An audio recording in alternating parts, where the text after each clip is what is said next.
Hello students, আজকে আমরা thermodynamics অর্থাৎ তাপগতিবিদ্যা শুরু করব। তাপগতিবিদ্যা বলতে আমাদের প্রথমে যে জিনিসটা মনে হয় যে তাপ, তার সঙ্গে গতি নিয়ে বিজ্ঞানের যে শাখায় আলোচনা করা হয়, অর্থাৎ গতি মানে এক্ষেত্রে একটা কার্যর ব্যাপার বোঝানো হয়েছে। তোমরা দেখো, যখনই আমরা কোনো কাজ করি তখন কিন্তু একটা তাপের সৃষ্টি হয় বা তাপের আমরা একটা যেন একটা অনুভব করতে পারি। যেমন ধরো, আমরা বেশিক্ষণ ধরে কোথাও খেলাধুলো করছি, ব্যায়াম করছি, তখন আমাদের মনে হয় যেন গাটা গরম হচ্ছে। তো তাহলে সেটা হয় কি করে? বা কোনো একটা কাজ করছো, তুমি একটা যন্ত্র দিয়ে কাজ করছো, মেকানিক্যাল ওয়ার্ক করছো, তখন দেখো সেখানে যেন মনে হচ্ছে যে তাপের তৈরি সৃষ্টি হচ্ছে। তো সেটা হওয়ার কারণটা হচ্ছে তাপ এবং কার্য, এরা পরস্পর খুবই সামঞ্জস্যপূর্ণ এবং সাযুজ্যযুক্ত একটা দুটো ঘটনা। একটা শক্তি এবং কার্য হচ্ছে একটা শক্তির একটা ফল বলতে পারো, বা শক্তির বহিঃপ্রকাশ বলতে পারো। তো সেইগুলো আমরা একটু জানবো। তো জানতে গেলে প্রথমে তোমরা জানো যে বিজ্ঞানী রামফোর্ড, যিনি তিনি প্রথম এই তাপের ব্যাপারটা সবার সম্মুখে এনেছিলেন। যে উনি বলেছিলেন যে তাপ যে ব্যাপারটা, সেটা পারিপার্শ্বিক যে জায়গা থেকে নিয়েই তাপটা কোনো বস্তু উত্তপ্ত হয়। তো সেইটাকে তিনি প্রথম দেখিয়েছিলেন যে ওই জিনিসটা ভুল, ক্যালোরিক মতবাদ যেটা, সেটা ভুল। সেটা হচ্ছে কার্যের ফলে তাপের উৎপন্ন হয়, উনি প্রথম বলতে চেয়েছিলেন। তো ওনার সে পরীক্ষাটা আমি আর বিস্তারিতভাবে যাচ্ছি না, ওটা তোমরা বইতে আছে, পড়ে নিও। তো আমরা প্রথমে যে জিনিসটা দিকে দৃষ্টিপাত করব সেটা হচ্ছে জিরোথ ল অফ থার্মোডায়নামিক্স। থার্মোডায়নামিক্সের তাপগতিবিদ্যার শূন্যতম সূত্র বাংলাতে ওইকে বলা হয়। তো এটাকে বলা হয় জিরোথ ল অফ থার্মোডায়নামিক্স। ওটা কি বলছে যে যখন কোনো দুটো বস্তু আলাদা আলাদাভাবে তৃতীয় একটা বস্তুর সঙ্গে তাপীয় সাম্যে থাকে, তাপীয় সাম্যে থাকে, তখন বস্তু দুটোও নিজেদের মধ্যে তাপীয় সাম্যে থাকে। আমি কথাটা একটু ভালোভাবে আর একটু বোঝানোর চেষ্টা করি। এই ধরো, একটা এ একটা বস্তুর সঙ্গে দুটো বস্তু বি আর সি আলাদা আলাদা ভাবে একটা তাপীয় সাম্যে আছে। তাপীয় সাম্য মানে তাপীয় সাম্য মানে এদের মধ্যে আভ্যন্তরীণ শক্তির আর কোনো আদান প্রদান হচ্ছে না। আভ্যন্তরীণ শক্তির আদান প্রদান হচ্ছে না। আদান প্রদান হওয়াটাকেই বলা হচ্ছে যে তাপীয় সাম্য হয়। কিন্তু যখন তাপীয় সাম্যে ওরা অলরেডি চলে এসছে, তখন তাদের মধ্যে কোনো আভ্যন্তরীণ শক্তির আদান প্রদান হচ্ছে না। আচ্ছা, আভ্যন্তরীণ শক্তি কথাটা তোমাদের মধ্যে নতুন, এটাও আমরা কিছুক্ষণ পরে পড়ব। আগে তোমরা তাপগতিবিদ্যার প্রথম সূত্র যেটা, সেটা লিখে নাও। এখানে এক্ষেত্রে আমি বলছি একটা বস্তু এর সাথে বি এবং সি, দুটো আলাদা বস্তু বা সংস্থা কি আছে, তাপীয় সাম্যে আছে। এই দুটো যদি তাপীয় সাম্যে থাকে, তখন আমরা বলতে পারবো এই B R C O automatically by default নিজেরা ওদের মধ্যে তাপীয় সাম্যে থাকবে। এইটাকেই বলা হচ্ছে তাপগতিবিদ্যার জিরোথ ল। তাহলে জিরোথ লটা যদি আমরা ভালোভাবে আরেকবার বলি, এ এবং বি তন্ত্র যদি দুটো আলাদা আলাদা ভাবে, এক্ষেত্রে বি এবং সি দুটো তন্ত্র যদি আলাদা আলাদা ভাবে এ তন্ত্রের সঙ্গে তাপীয় সাম্যে থাকে, তখন বি এবং সি নিজেরা নিজেদের মধ্যে তাপীয় সাম্যে থাকবে। তো এইটাকেই বলা হয় তাপগতিবিদ্যার প্রথম সূত্র। এবার তাপগতিবিদ্যার প্রথম সূত্র পর আমরা যেটা আরেকটু প্রথমে জেনে নেব সূত্রটা, সেটা হচ্ছে যে প্রথম সূত্রটা কি। প্রথম সূত্রটাকে বলা হয় যে কার্য এবং তাপের সঙ্গে যে একটা সূত্র, এটা শক্তির নিত্যতা সূত্র হিসেবেও অনেক ক্ষেত্রে আমরা প্রকাশ করতে পারি। সেই জন্য ফার্স্ট ল অফ থার্মোডাইনামিক্সটাকে নিত্যতা সূত্র অনেক সময় বলা হতে পারে, কারণ এটা নিত্যতা সূত্রই আরেকটা রূপ। যে তা শক্তি এবং কার্য পরস্পর খুবই সামঞ্জস্যপূর্ণ এবং সাযুজ্যযুক্ত দুটো শব্দ। ফার্স্ট ল অফ থার্মোডাইনামিক্স,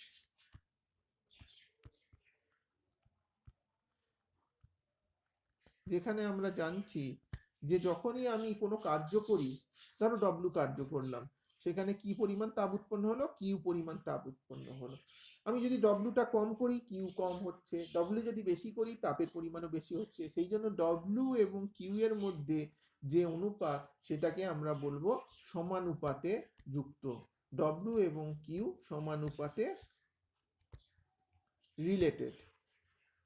তো এখানে ডব্লু ইকাল টু আমরা বলে থাকি জে ইন্টু কিউ। জে কে বলা হয় জুল তুল্যাঙ্ক।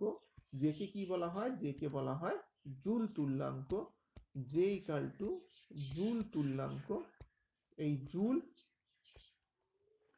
তুল্যাঙ্ক যখন কিউ ইকাল টু যখন 1 যদি আমি বলি, তখন যে পরিমাণ কার্য হয় সেটাই হচ্ছে জুল তুল্যাঙ্ক। এক্ষেত্রে আমরা যেরকম ভাবে কোনো কনস্ট্যান্টের বা কোনো ধ্রুবকের মান বা তার ভ্যালু আমরা যেভাবে বের করে থাকি, এক্ষেত্রেও তাই, যে 1 ক্যালোরি তাপ উৎপন্নের জন্য যে পরিমাণ কার্য করতে হবে সেটাই বলা হবে জুল তুল্যাঙ্কর মান হয়ে যাবে। তাহলে এই জুল তুল্যাঙ্ককে সম্পূর্ণভাবে বলা হচ্ছে যে 1 ক্যালোরি তাপকে সম্পূর্ণভাবে কার্যে রূপান্তরিত করতে পারবে যেটা পাওয়া যাবে, তাহলে সেটাকেই বলা হবে জুল তুল্যাঙ্ক। তাহলে আমরা কি জানি না, আমরা জানি যে 1 ক্যালোরি তাপ উৎপাদন করতে কত আর্ক কার্য করতে হয় না, 4.2, প্রায় 4.2 × 10⁷ আর্ক কার্য করতে হয়। হ্যাঁ, আর অস্বাভাবিকভাবেই 4.2 জুল কাজ করতে হয়। তাহলে এসআই পদ্ধতিতে জুলের মান আর সিজিএস পদ্ধতিতে জুলের মানটা নিশ্চয়ই একই হবে না, তোমরা সেটা বুঝতেই পারছো। এবার প্রথম সূত্র যদি আমরা গাণিতিক রূপ, যদি mathematical expression of first law of thermodynamics আমরা লিখি, তখন আমরা লিখব যে D Q equal to D U plus D W. এখন ডি এক্ষেত্রে বলা হচ্ছে কি বলতো? ডি বলা হচ্ছে যে ওই তোমরা অঙ্কে যেটা পড়েছো ডেরিভেটিভ, সেই ডেরিভেটিভ মানে স্মল চেঞ্জ যখন কিছু বোঝানো হয় তখন এইভাবে আমরা স্মল ডি আকারে বোঝানো হয়। তাহলে ডিকিউ মানে তাপমাত্রার যে চেঞ্জ হচ্ছে, সেই চেঞ্জটা তো কার্যের সঙ্গে সমান আমরা একটু আগে দেখেছি, কিন্তু পুরোটাই কার্যে বাস্তব ক্ষেত্রে রূপান্তরিত হয় না। ভালো করে শোনো, আমি যেটা বললাম, তাপকে আমরা কার্যে রূপান্তরিত করতে পারি, কার্য থেকে আমরা তাপে রূপান্তরিত করতে পারি, কিন্তু পুরো কার্যটাই পুরোটা তাপে রূপান্তরিত হয় না। এটা আমরা এক্সপেরিমেন্টাল ভেরিফিকেশন থেকে জানতে পারি। তো সেটা কি হয়? তাহলে কি তাপ নষ্ট হয়ে যাচ্ছে বা কার্য নষ্ট হয়ে যাচ্ছে? না, সেটা হয় না। আভ্যন্তরীণ শক্তি বৃদ্ধি বা হ্রাসের জন্য কিছু পরিমাণ কার্য বা শক্তি ব্যয়িত হয়ে থাকে। সেই জন্য এই DQ equal to D U plus DW, যেখানে ডিকিউ হচ্ছে তাপের পরিমাণ, ডিইউ হচ্ছে আভ্যন্তরীণ শক্তির বৃদ্ধি বা হ্রাসের পরিমাণ, আর ডিডব্লিউ হচ্ছে সম্পাদিত কার্য। তাহলে এইটা হচ্ছে প্রথম সূত্রের mathematical expression of first law. এটা খুবই একটা গুরুত্বপূর্ণ সূত্র, এখান থেকে আমরা অনেক কিছু ডিরাইভ করতে পারি এবং সেটা আমরা ধীরে ধীরে করব। এখন যে ইন্টারনাল এনার্জি তোমাদের একটু আগে আমি বলেছিলাম যে আভ্যন্তরীণ শক্তির আদান প্রদানের হিসেবেই আমরা তাপীয় সাম্য আছে কিনা কোনো বস্তু সেটা আমরা বলতে পারি। তো এখন ইন্টারনাল এনার্জিটা কি না, ধরো ইন্টারনাল এনার্জি মানে কি না, তার মধ্যেকার শক্তি কি হতে পারে না, একটা বস্তুকে যদি আমরা ধীরে ধীরে ভাঙি, তাহলে আমরা কি দেখবো না, বস্তুটা অনেকগুলো অণু পরমাণু নিয়ে গঠিত, তাই তো? তাহলে অণুপরমাণুর যে শক্তি তাকেই আমরা বলবো ইন্টারনাল এনার্জি। এখন অণুপরমাণুর শক্তি কি থাকতে পারে? না, অণুপরমাণুর দু ধরনের শক্তি থাকতে পারে, গতিশক্তি থাকতে পারে, স্থিতিশক্তি থাকতে পারে, তাই তো? তাহলে যে ধরনের শক্তি আছে সেই শক্তিগুলোর মোট যোগফলকেই আমরা বলবো যে তার ইন্টারনাল এনার্জি।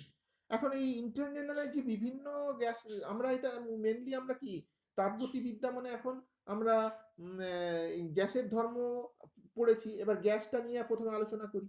এখন ধরো আমরা গ্যাস নিয়ে যখন আলোচনা করছি তখন আমরা দেখব যে আদর্শ গ্যাস যেটা, সেই আদর্শ গ্যাসের এই আভ্যন্তরীণ শক্তিটা কেবলমাত্র উষ্ণতার উপর নির্ভর করে, কিন্তু আবার বাস্তব গ্যাসের ক্ষেত্রে আভ্যন্তরীণ শক্তি আয়তনের উপর নির্ভর করে, উষ্ণতার উপরও নির্ভর করে। তো এইগুলো হচ্ছে মেনলি তোমার ব্যাপার, যে তাপগতিবিদ্যার যে সূত্র, সেই সূত্রগুলো যে মেনলি আভ্যন্তরীণ সূত্রটা কি করে সেটা জানতে গেলে আমাদের এইভাবে ধীরে ধীরে এগোতে হবে। তাহলে তাপগতিবিদ্যার যে প্রথম সূত্র, সেই প্রথম সূত্র থেকে আমরা কি জানলাম?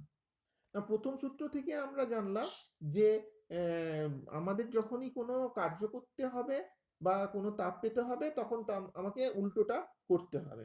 এখন আমরা যতটা তাপ দিলাম কি যতটা কার্য করলাম পুরোটাই কি আমরা পাবো? পুরোটা পাবো না, কিছুটা ইন্টারনাল এনার্জির চেঞ্জের জন্য ব্যয়িত হবে। এটা আমাদের একটু জেনে নিতে হবে। এখন এই যে ইন্টারনাল এনার্জির চেঞ্জ যেটা হচ্ছে, এই ইন্টারনাল এনার্জির চেঞ্জটাকে আমরা ডিইউ দিয়ে এক্ষুনি দেখিয়েছিলাম, ডিইউ বলেছিলাম। তো এই চেঞ্জটাকেই বলা হচ্ছে আভ্যন্তরীণ শক্তির যে পরিবর্তন। এখন আভ্যন্তরীণ শক্তির পরিবর্তন কোথায়? না একটা সংস্থা বা বস্তু ধরো একটা অবস্থা থেকে আরেকটা অবস্থায় গেল, তো আমরা কিভাবে গেল সেটা দেখব না, আমরা প্রাথমিক অবস্থান এবং শেষ অবস্থানের মধ্যে তার সেই বস্তুটার যে চেঞ্জ হয়েছে সেই চেঞ্জ থেকেই আমরা আভ্যন্তরীণ শক্তিটা বের করতে পারবো। তাহলে আমি বলতে পারি যে একটা বস্তু যে অবস্থায় শুরু করেছিল আবার যদি সেই অবস্থায় ফিরে আসে, তখন সেক্ষেত্রে কিন্তু তার ইন্টারনাল এনার্জি চেঞ্জটা কি হয়ে যাবে? জিরো হয়ে যাবে। তাহলে প্রাথমিক অবস্থান এবং শেষ অবস্থান, এই দুটো অবস্থানের উপর কোনো সংস্থার আভ্যন্তরীণ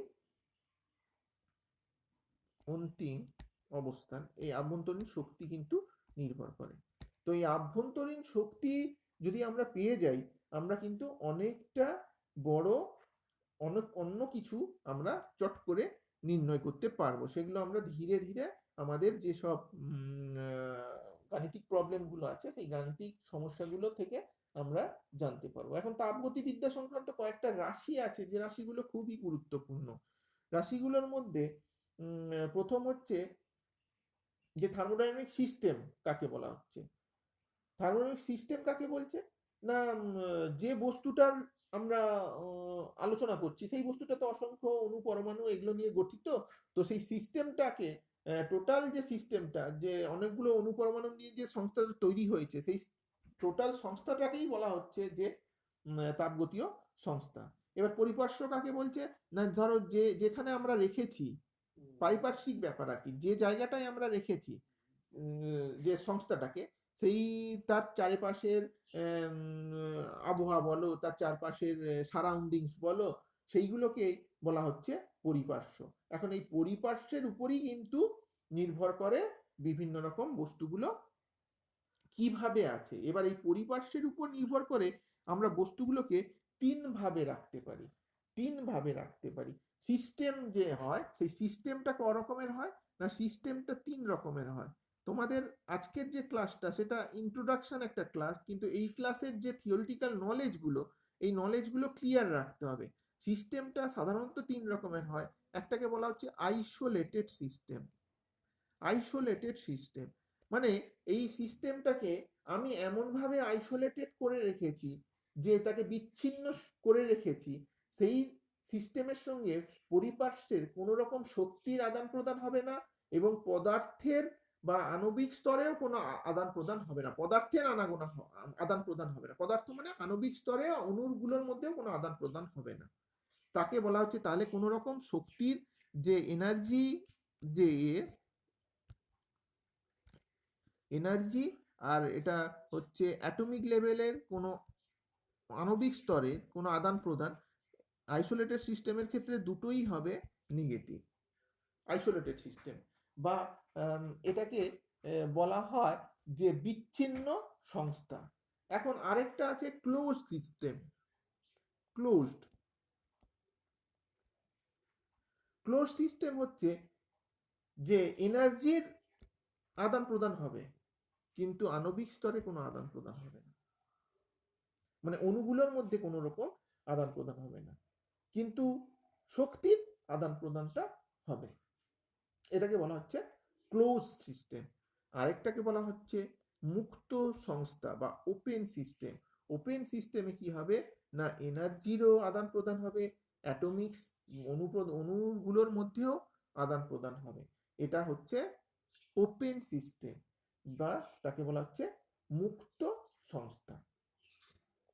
তাহলে এবার তাপগতীয় যে বিদ্যা, সেই তাপগতীয় বিদ্যা আমাকে জানতে গেলে আমি যে রাশিগুলোর উপর নির্ভর করব, যে প্যারামিটারগুলোর উপর নির্ভর করব, সেই প্যারামিটারগুলো এবার আমাদের একটু একটু করে জেনে নিতে হবে। প্যারামিটারগুলো কি না, প্যারামিটারগুলো বা তোমাদের সোজা কথায় বলা হয় চলো, যেটা চল পড়েছো তোমরা, সেই চলগুলো কি কি। এখন দেখো তাপগতীয় বিদ্যার চলগুলো সাধারণত হয় প্রেসার, ভলিউম, টেম্পারেচার, আর আরেকটা তোমরা যেটা শিখলে যে আভ্যন্তরীণ শক্তি, বা তাকে আমরা ইউ অক্ষর দিয়ে প্রকাশ করা হয়। তাহলে চারটা চলের কথা এক্ষেত্রে আমরা বললাম। চাপ পি অক্ষর দিয়ে আমরা ডিনোট করি। এখন এই small P R capital P এক্ষেত্রে একটু তোমাদের মাথায় রাখতে হবে। যখন কোনো আমরা অণুর বা পরমাণুর যখন আমরা চাপ ইন্ডিভিজুয়াল ভাবে বলবো তখন তাকে আমরা স্মল পি, আর যখন আমরা এক মোল গ্যাস বা একটা কোনো নির্দিষ্ট পরিমাণের ক্ষেত্রে বলবো, মোট বলবো, তখন তাকে ক্যাপিটাল অক্ষর দিয়ে আমরা প্রকাশ করব। চাপ, আয়তন,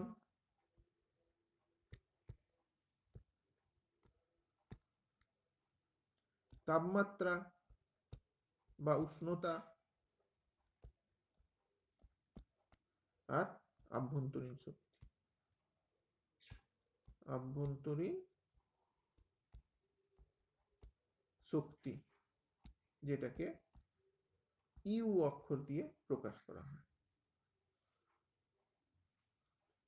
এখন দেখো আমরা কোনো একটা সংস্থাকে বলতে গেলে আমরা যে কোনো দুটো অক্ষর দিয়ে ডিনোট, দুটো চল দিয়ে আমরা বলে দিতে পারি সংস্থাটার বর্তমান পরিস্থিতি বা বর্তমান কি তাকে প্রকাশ করার জন্য যে কোনো দুটো হলেই হয়।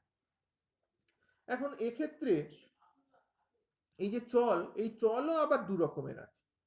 একটাকে বলা হয় সংকীর্ণ চল, আর একটাকে বলা হয় ব্যাপক চল। এখন সংকীর্ণ চল বা ইন্টেন্সিভ আর ব্যাপক চল বা এক্সটেন্সিভ বলা হয়। এখন সংকীর্ণ চল হচ্ছে যখন ধরো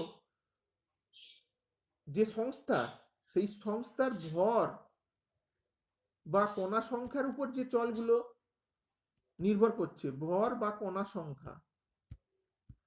এখন ভর বা কণা সংখ্যার উপর কি কি নির্ভর করতে পারে, যেমন ধরো কোনো জিনিসের আয়তন, আয়তন যেটা আমরা বললাম, তার আভ্যন্তরীণ শক্তি, এগুলো এর উপর নির্ভর করে। সেই জন্য এই দুটো চলকে আমরা কি বলবো, এই দুটো চলকে, এই যে দুটো চল, এই দুটো চলকে আমরা বলবো কি চল না ব্যাপক চল, ব্যাপক চল বা এক্সটেন্সিভ।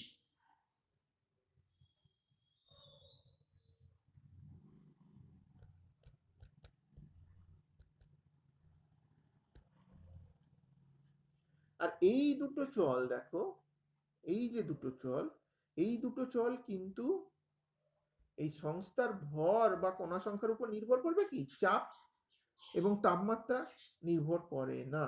সেই জন্য এদেরকে বলা হয় সংকীর্ণ চল বা ইন্টেন্সিভ। তাহলে এই চল যে দু রকমের হলো সেটা আমাদের একটু জেনে নেওয়াটা দরকার।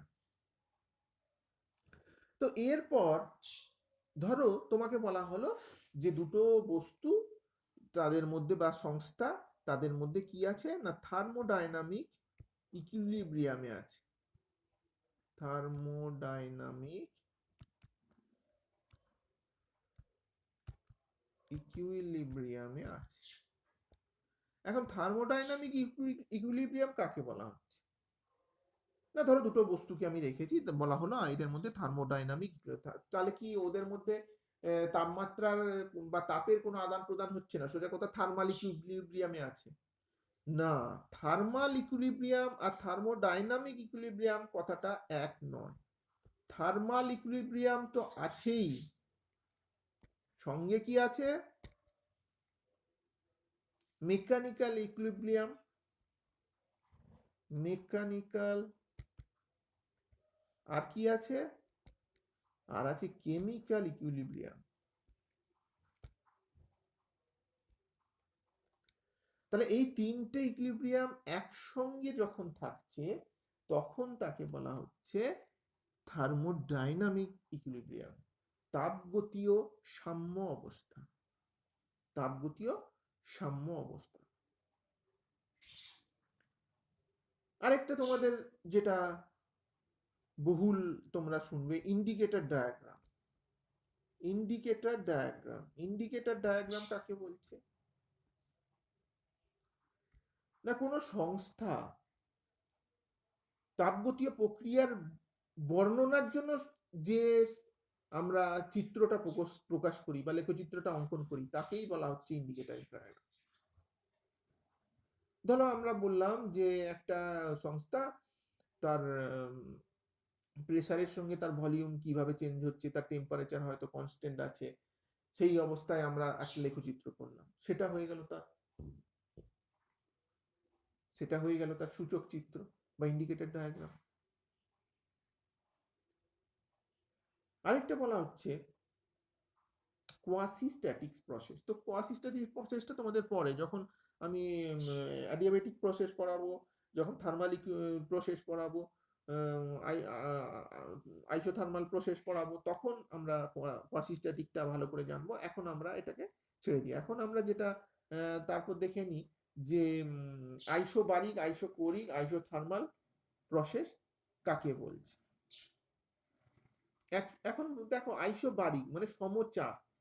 যদি আমরা তার ইন্ডিকেটর ডায়াগ্রাম লিখি, ধরো ইন্ডিকেটর ডায়াগ্রাম সাধারণত পি আর ভি এই সূচক দিয়ে বা এই চল দিয়ে প্রকাশ করা হয়, পি আর ভি। তো আইসো বারিক মানে সমচাপ। তো সমচাপ কিভাবে হবে? না এইরকম, তার ভি চেঞ্জ হচ্ছে কিন্তু পি চেঞ্জ হচ্ছে না। আইসোকোরিক, আইসোকোরিক মানে কি? সম আয়তন। সম আয়তন তাহলে কিভাবে হবে? তার পি চেঞ্জ হয়ে যাচ্ছে কিন্তু ভি চেঞ্জ হচ্ছে না। বুঝতে পেরেছো? এইখানে এটা থাকবে না, জিরোর কাছাকাছি থাকবে না, এখান থেকেই শুরু হবে।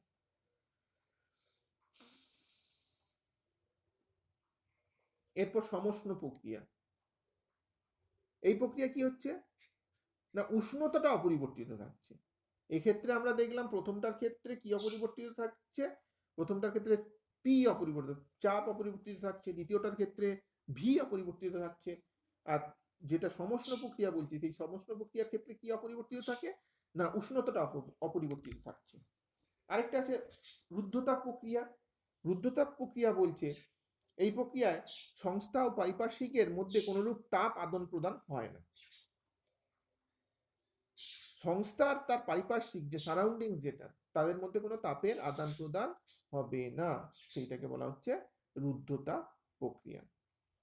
তো এই চারটা প্রক্রিয়ার মাধ্যমে আমরা প্রত্যেকটাকে বর্ণনা করব আগামী দিনে প্রত্যেকটা কিভাবে হচ্ছে।